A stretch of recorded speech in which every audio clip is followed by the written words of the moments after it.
So I've got for number two that we actually build our resilience in recovery from the machine or in spite of the machine. And this is controversial. It feels like a hot take for me to say it. And this is, I'm not crediting the system with this necessarily, but it is for me, it was a rather helpful byproduct of having to jump through so many hoops, having to be patient, having to sit in uncertainty, having to advocate for myself.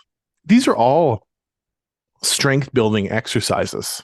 And it is a shame that we are that it's so difficult at times within the machine, within our interactions with our employers and with our unions and with our colleges, and that you have to constantly fight sometimes tooth and nail for every single little step of going back to work.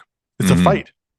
But some of those things are strength building. And when I think back to how I was in active addiction, I was very much depleted of those strengths and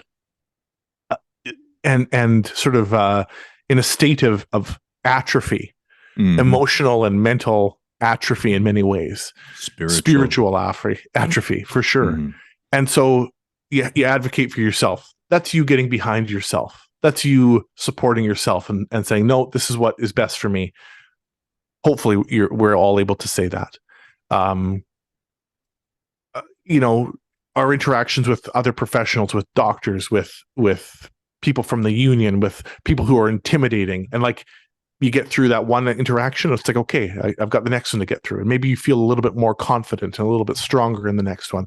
I think I did. You think you did? I like how this is coming from like the world champion machine destroyer.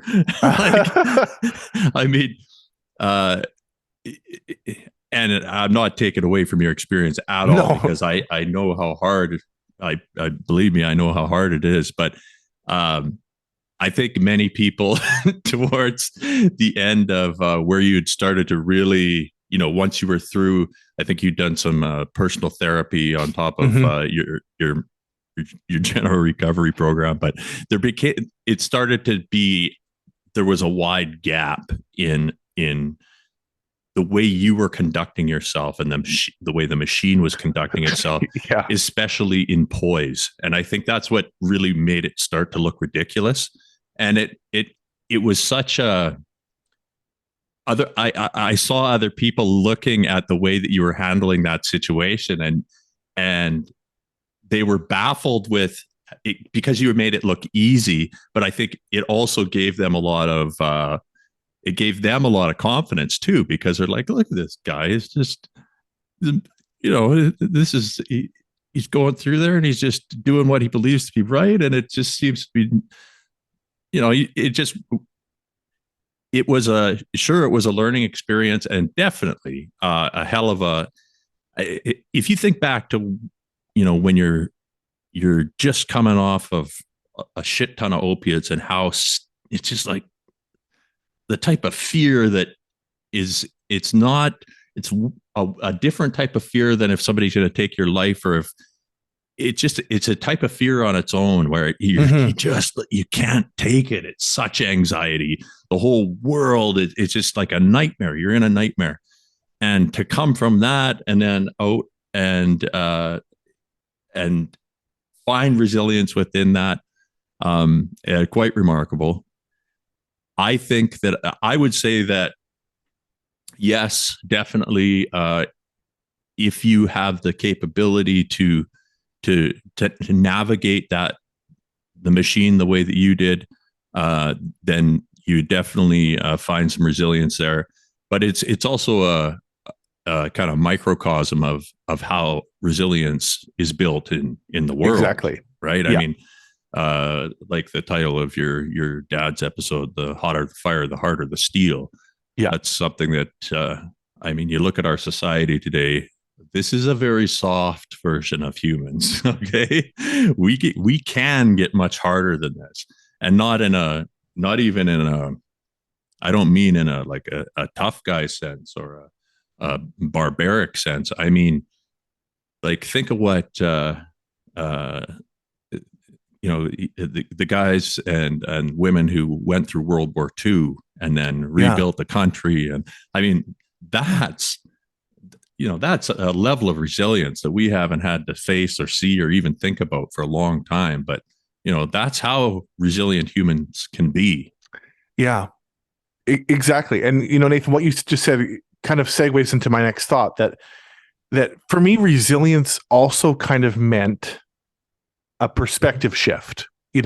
That as you get stronger and as you learn these things and you advocate for yourself and you gain some clarity about what you've been through and what these hoops that we jump through for the machine and to try to get back to work actually mean. For me, just for me personally, it gave me the perspective that so much of this doesn't matter for me. Like, what actually matters here? I say this as corny as it may sound, like I survived this amidst staggering numbers in our province and in our country, staggering numbers of deaths from opiates for a host of reasons. I came out the other side of that. I feel immense gratitude for that, for surviving that genuinely, and for the people that I have around me. And as a feeling like a survivor, it kind of makes some of this other stuff that, I remember that last conversation I had with my union, but where they're kind of like scratching and clawing to hang on to me, to keep me within the union and to keep me with a license, a nursing license. And like, oh, but if you do this, then you can't do that. And you won't be able to get back, and you can't do that. And like, just feeling like I wanted to shout in my house, like, it doesn't matter. I came out the other side of this. I survived. Here's what I've learned: that other stuff is so arbitrary feeling to me. And I don't want to give away my number one here yet, so I will hold back a little bit. But like, that doesn't matter, and not a single fucking person on the other side of the machine said that, and said, like, the most important thing here is that you survived and that you are alive right now, and that you're with your family, and you have this opportunity. No one is saying that, and that's because they're not in the fire. Yeah, right. Exactly.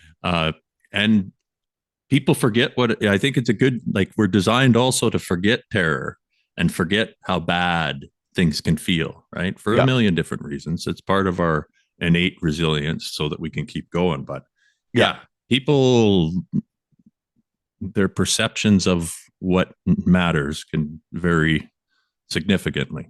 Yeah. And of course, I want to say, just as sort of a little epilogue to that speech, that if you get through that and you survive and you make the choice that your career in nursing or healthcare or whatever it is of importance to continue to pursue it, that is absolutely respectable and understandable.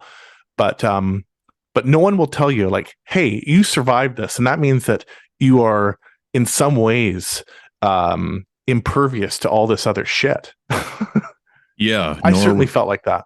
They also won't tell you, even when they know and when it's blatantly obvious to them, that continuing will be not only detrimental to your quality of life, whatever, but it's actually dangerous to the point where you could die.